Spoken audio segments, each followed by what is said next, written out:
Nah, setelah itu kita mintalah salah seorang santri dari Habib untuk menemani kita masuk ke wilayah konflik, masuk ke pesantren Wali Songo. Pesantren Wali Songo. Ya, disitulah kita melihat bagaimana, pembantaian yang terjadi. Menurut pengalaman saya, kenapa konflik itu berkepanjangan baik di Ambon maupun di Poso? Karena keterlambatan aparat kita mengantisipasi. Itu kesimpulan saya, sehingga konflik itu semakin meluas.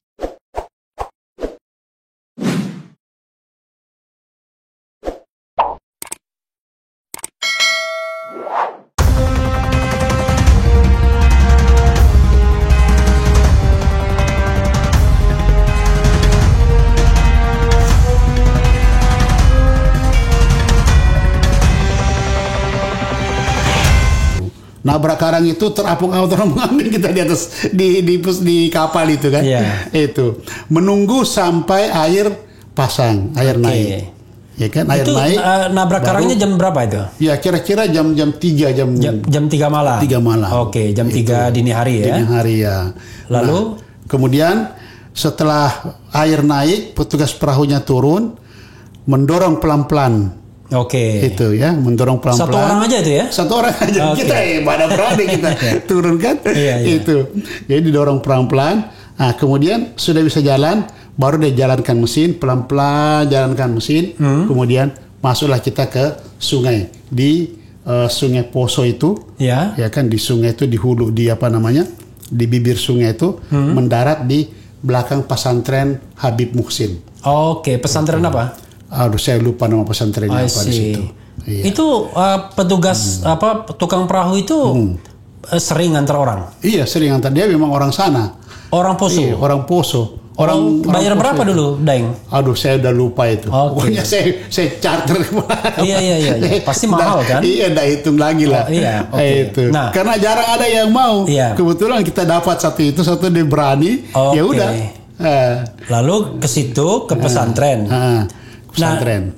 Lalu di pesantren itu gimana? Nah, dari situ kita ngobrol, interview Habib Muhsin, gimana situasi, dijelaskan semua apa yang terjadi. Nah, di sungai itu kita sudah melihat itu mayat-mayat itu, aduh, masya Allah ya. Banyak? Banyak sekali. Karena itu kan sungai tempat keluar menuju laut. Jadi mayat itu mengalir ke laut itu. I see. Yang sudah muara muara itu sudah terpotong-potong, ngeri sekali ketika itu. Sampai bau segala gitu. Bau ya. I see. Itu. Nah, setelah itu kita mintalah salah seorang santri dari Habib untuk menemani kita masuk ke wilayah konflik, masuk ke pesantren Wali Songo. Pesantren Wali Songo. Ya, disitulah kita melihat bagaimana,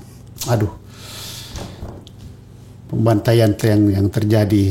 Kenapa pesantren Wali Songo itu di daerah? Di daerah Poso, daerah masuk ke dalam Poso. Oke, di mananya? Di pertengahannya? Masuk ke satu dusun. Oke. Dusun Poso itu. Tapi kalau yang di waktu yang di Habib Muhsin itu bukan ya? Bukan, dia di pinggir Poso dia. Oke.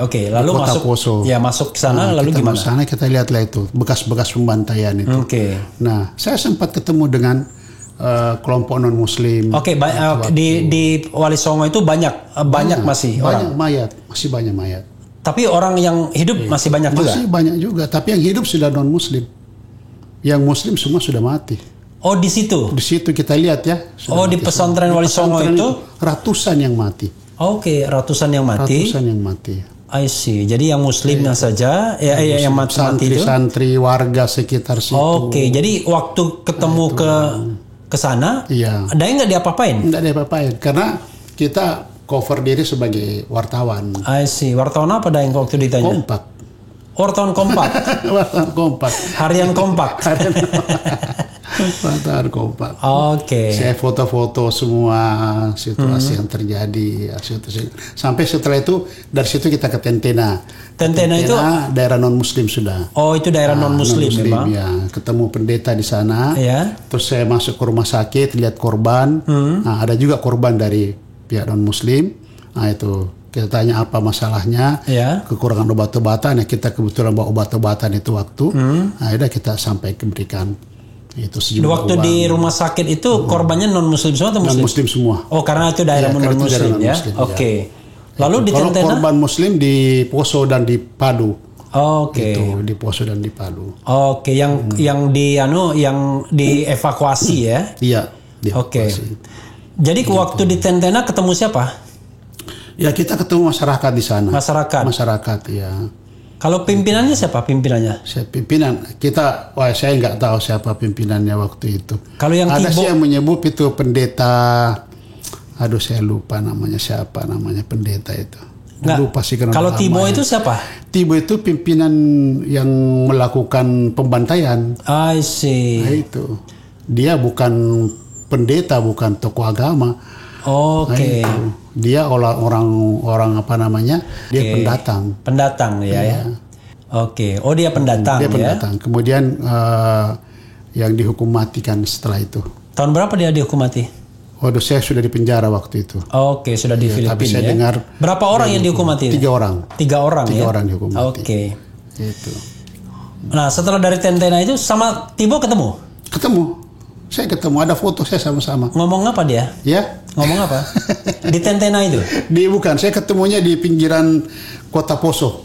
Oh, di pinggiran Kota Poso. Iya, di hutan-hutan itu. Oke. Kita ketemu di situ. Saya sempat foto ambil gambarnya. Iya. Oh, dia bersembunyi di hutan? Dia satu kelompok dengan kelompoknya. Oke. Itu. Ketika itu. Nah, saat itu belum ada polisi yang masuk. Oke. Nah, itu yang kita sayangkan lah saat itu. Oh, belum ada polisi yang masuk. Oke. Jadi masih daerah masih daerah konflik. Daerah tak bertuan lah pokoknya. Tak bertuan, ya. Tak berpemerintahan. Iya. Siapa yang kuat? Jadi ngomong apa sama Tibo itu? Kita tidak sempat ngomong banyak karena kita menghindari juga hal-hal ini kan. Jadi tidak mau terlalu banyak berbicara sama dia saat itu. Oke. Nah, itu. Jadi Daeng dibekali ilmu kebal nggak di situ? Ya modalnya tawakal aja.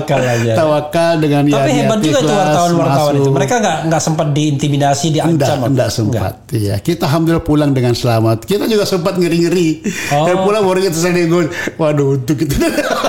Oke.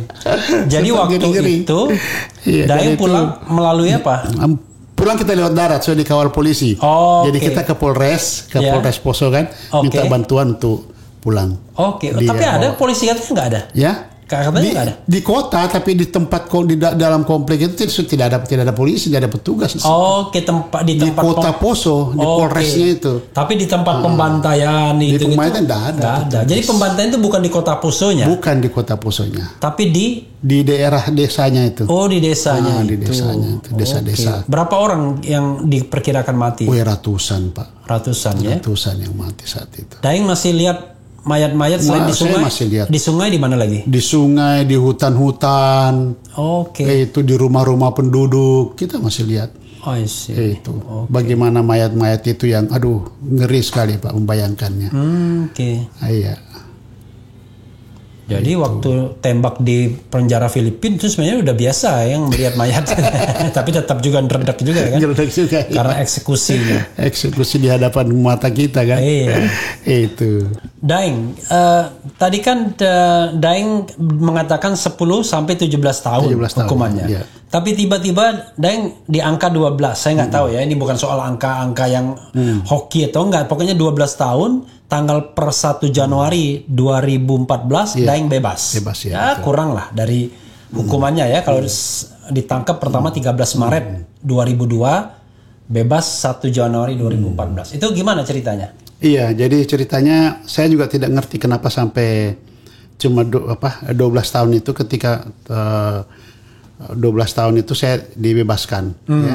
Artinya tidak melanjutkan 7 sampai 17 tahun. Ya itu.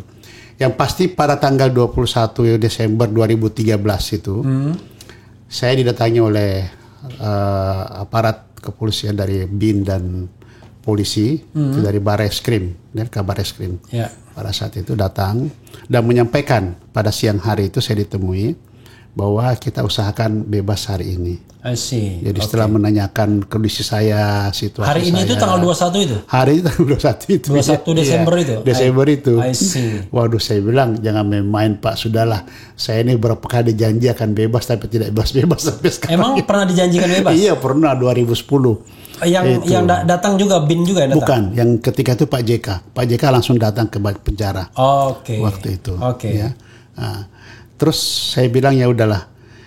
Tidak lama Pak Dubes keluar dari ruangan Kalapas. Iya. Ya kan, jadi sampaikan ke saya dulu Pak Agus, minta maaf ini. Kita sudah mengupayakan tapi hari ini tidak bisa. Kalapas tidak siap itu. Oke. Ya kan, masih ada satu proses yang harus kita lakukan, bicara ke Menteri Kehakiman. Saya bilang saya ledek sama polisi yang Pak, saya bilang apa tadi kan? Ini bukan saya tahu tentang masalah ini kan, masalah saya ini. Tapi ya udahlah, ya mudah-mudahan aja tuh. Tapi Pak Dubes bilang dengan dari BIN kita usahakan Pak Gus. Oke. Tidak lewat 2014 ya, mudah-mudahan lah, insya Allah saya tunggu Pak. Oke. Itu akhirnya mereka pulang. Itu betul tanggal 1 malam itu. Tidak lewat dari 2013 maksudnya? 2014. Oh, berarti masih panjang.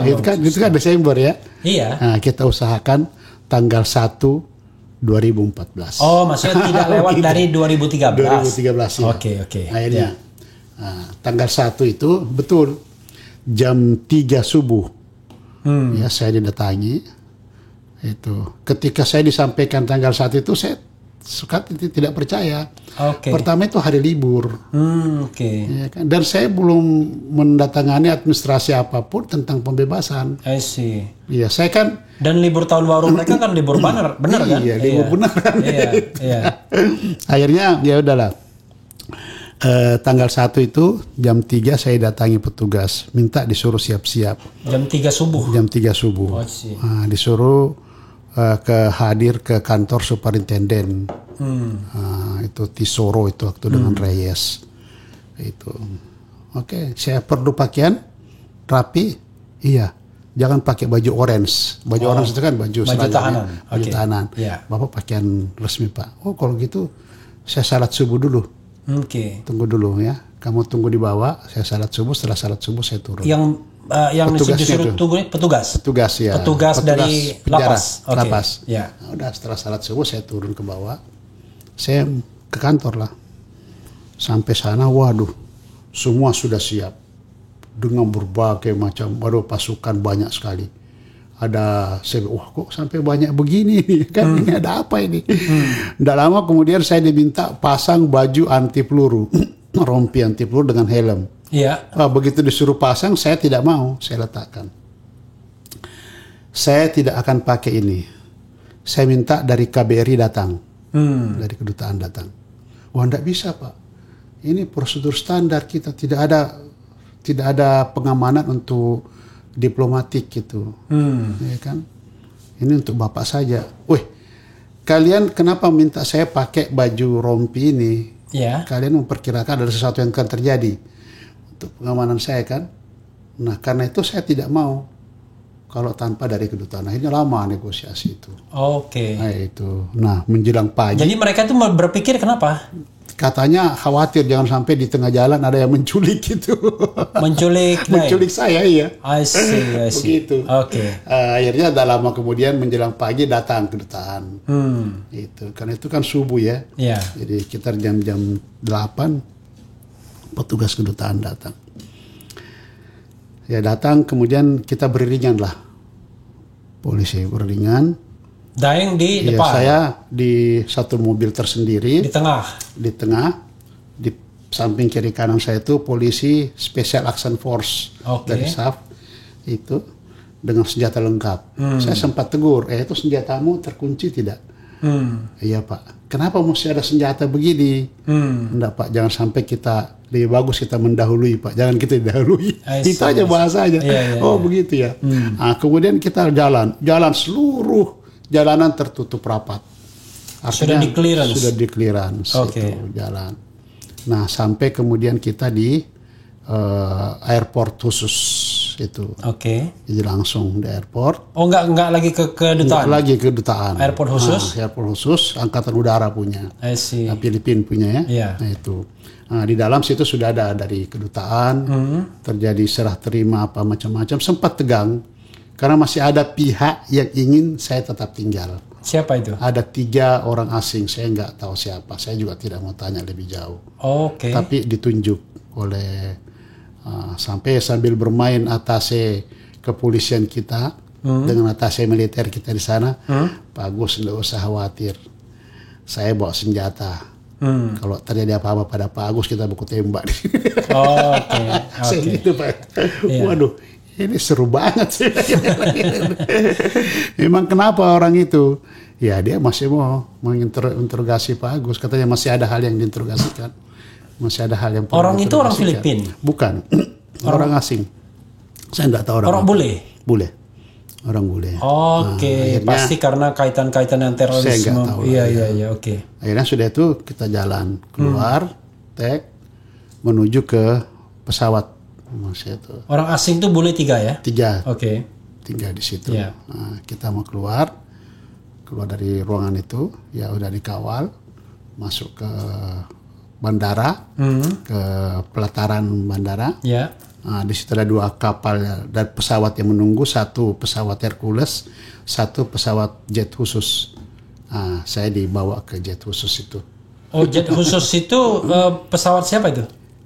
Saya tidak tahu siapa yang punya. Oke, tapi isinya Indonesia semua? Isinya saya ya dengan 1 petugas dari BIN dan 1 dari Kabar Eskrim. Itu dengan pengawalnya masing-masing 2 orang. Pilotnya orang Indonesia. Orang Indonesia. Saya sempat tegur. Saya bilang ini kalau orang asing saya lari turun kembali. Oke. Kalau Hercules? Saya tidak lihat lagi. Oke. Jadi Hercules itu mengawal. Hercules mengawal, ya. Jadi kita di situ. Berarti ada tentara banyak ikut? Oh banyak tentara. Tentara Indonesia? Ada juga tentara Indonesia tahu itu. Oke. Saat itu. Ya udah terbang kita ternyata turun di Makassar. Oke. Begitu. Begitu turun di Makassar? Saya dijemput oleh Pak Kapolda, beberapa pejabat. Kapoldanya siapa waktu itu? Pak Burhanuddin Andi. Burhanuddin Andi ya, oke. Saat itu. Nah setelah itu saya langsung minta izin untuk ke Makassar, ke Takalar, menjenguk orang tua di pemakaman orang tua. Orang tua meninggal? Meninggal dikebumikan di Takalar. Tapi tahun meninggal 2010. Oh, jadi meninggal ketika saya masih di penjara. Bapak, ibu? Bapak meninggal. Kalau ibu masih hidup sampai sekarang. Oke. Beruntung sekali, Daeng. Iya, alhamdulillah. Saya bapak ibu udah meninggal. Oke. Ya. Usia berapa kalau ibu? Ibu sekarang sudah 82. 82 tahun ya. Oke. Ibu. Ya. Nah, jadi langsung saya minta ke Takalar. Sore malam baru pulang masuk ke rumah itu. Di Makassar. Di Makassar. Nah, begitu prosesnya. Istri di Makassar menunggu, di rumah menunggu. Tapi baru ketemu malam itu? Baru ketemu malam itu. Oh, jadi dia tidak ikut menjemput. Tidak ikut menjemput dan tidak ikut di Takalar. Ke Takalar ya. Takalar masih di anu juga masih dikawal. Ya, dikawal dengan petugas dari polisi. Jakarta. Dari sini. Dengan ada petugas dari Jakarta juga. Oke, dari Makassar dan Jakarta. Ya, dari Polda sini. Itu langsung. Tapi istri sudah tahu bakal bebas. Dia pulang. Tahu tapi tidak tahu kapan waktunya. Oke. Harinya pun dia tidak tahu. Harinya pun dia tidak tahu. Oke. Jadi tanggal saat itu betul-betul waktu ketemu kayak di film dong. Kayak gitu. 1 malam. Iya. Putra putri Daeng berapa? 5. Waktu itu yang ada di tempat berapa? Di 4. Iya, 1 di Jakarta, Ahmad. Oh, jadi 4 langsung ketemu kan? Iya, langsung ketemu. Yang 1 di Jakarta? Itu kapan ketemunya? Nanti setelah 2 hari kemudian saya ke Jakarta kan? Iya. Itu saya ke Jakarta untuk ketemu Pak Yusuf Kalla menghadap pada beliau. Itu kemudian ke Bandung, baru ketemu anak-anak di situ ketemu. Kok anak-anak? Iya, ketemu Ahmad dengan anak saya yang kuliah di Bandung. Oh, Kan gitu. Anaknya 5 tadi. 5. Ketemu di Makassar? Ketemu di Makassar 4. Tapi setelah itu kan dia langsung hari balik itu balik ke Bandung. Oh, dia balik khusus ya? Khusus Bandung, karena kuliah di Bandung. I see. Tapi dia tahu bahwa bapaknya mau pulang, dia pulang. Nah, itu dia tahu. Ahmad tidak pulang. Iya, kok dia tahu dia pulang? Kira-kira? Dia kira-kira aja pulang. I see. Iya. Setelah itu ke Jakarta, ketemu Pak Yusuf Kalla. 2014 itu. Setelah itu apa cerita yang lain lagi? Nggak setelah bebas itu ada gangguan-gangguan lain nggak? Nggak ada gangguan. Nggak ada ya, kecuali Daeng diminta soal pembebasan Abu Sayyaf tadi ya. Abu Sayyaf itu ya. Oke Daeng, banyak sekali yang sudah di-share gitu ya. Mudah-mudahan ini memberikan pembelajaran bagi kita. Kira-kira apa yang mau disampaikan sebagai last statement dari? Iya, baik. Jadi saya hanya ingin menyampaikannya pertama kepada pemerintah dan aparat keamanan lah. Oke. Ya, boleh kesini Daeng? Iya. Bahwa satu, menurut pengalaman saya, kenapa konflik itu berkepanjangan baik di Ambon maupun di Poso? Karena keterlambatan aparat kita mengantisipasi. Itu kesimpulan saya, sehingga konflik itu semakin meluas. Ya, ada keterlambatan di dalam melakukan antisipasi. Yang kedua, ya tentu ada kesan di lapangan yang kadang kurang baik, yaitu keseimbangan, ya keadilan antara korban, ya dengan pelaku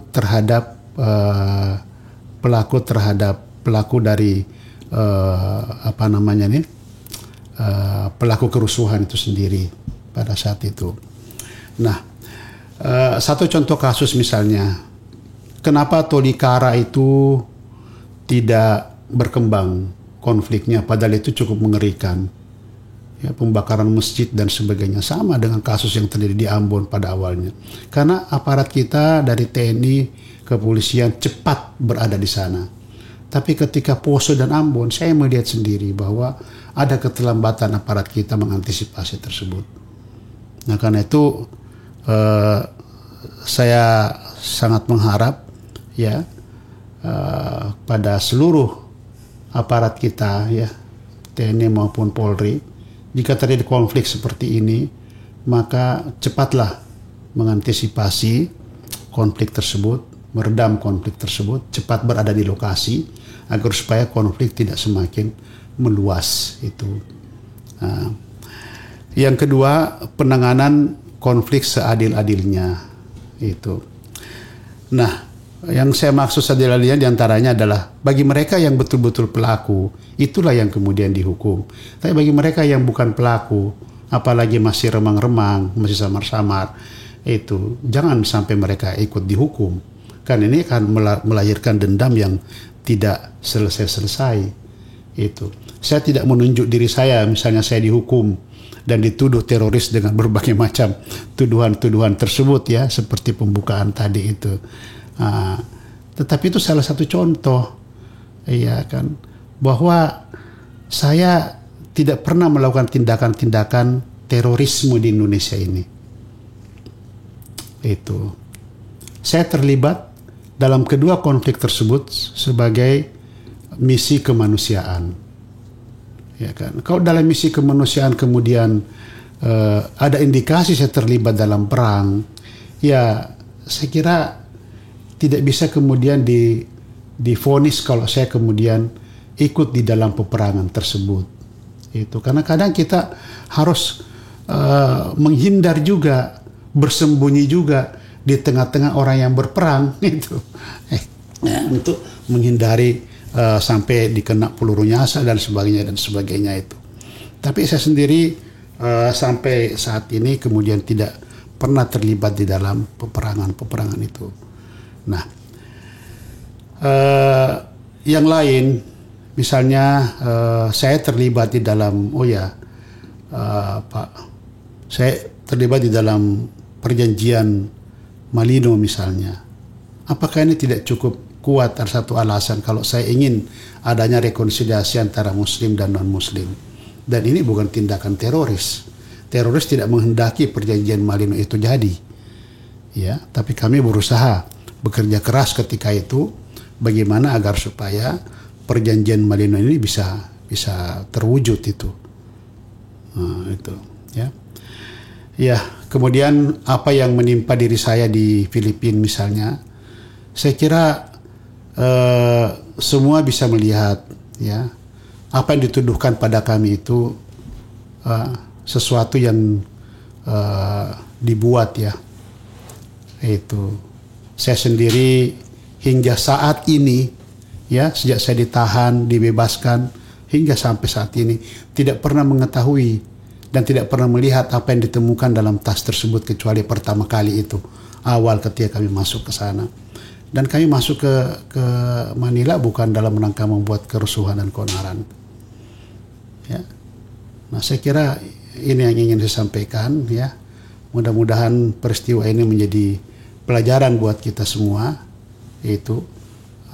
Dan saya insya Allah akan siap kapan saja untuk kemudian membantu di dalam proses, tidak hanya selesai peristiwa Malino 1, Malino 2, kemudian saya berhenti dalam proses rekonsiliasi perdamaian terhadap daerah konflik, tapi saya ingin terlibat setiap daerah konflik untuk menciptakan suasana perdamaian dan kedamaian itu. Saya kira itu. Ya, sahabat era sekalian, itu tadi ya. Mudah-mudahan nanti setelah video ini kita edarkan, satu, tidak di take down karena gara-gara Wikipedia tadi beliau dicap sebagai teroris ya, anggota Jemaah Islamiyah, kemudian dibilang sayap Al-Qaeda dan lain sebagainya, dan biasanya sangat sensitif. Iya. Apalagi nama beliau masuk dalam daftar ya Komite Sanksi Al-Qaeda. Mudah-mudahan bisa dibersihkan, tentu sesuai dengan apa yang beliau sampaikan. Saya sendiri kan tidak memiliki kemampuan untuk melakukan verifikasi lebih lanjut, tapi mudah-mudahan ini informasi yang sangat berharga bagi siapapun, dan mudah-mudahan semuanya atau segalanya berlangsung baik setelah ini. Daeng ya? Iya, insya Allah. Insya Allah. Itu saja sahabat daerah sekalian. Yang penting tetap di channel ini. Cia. Oke. Alhamdulillah. Alhamdulillah.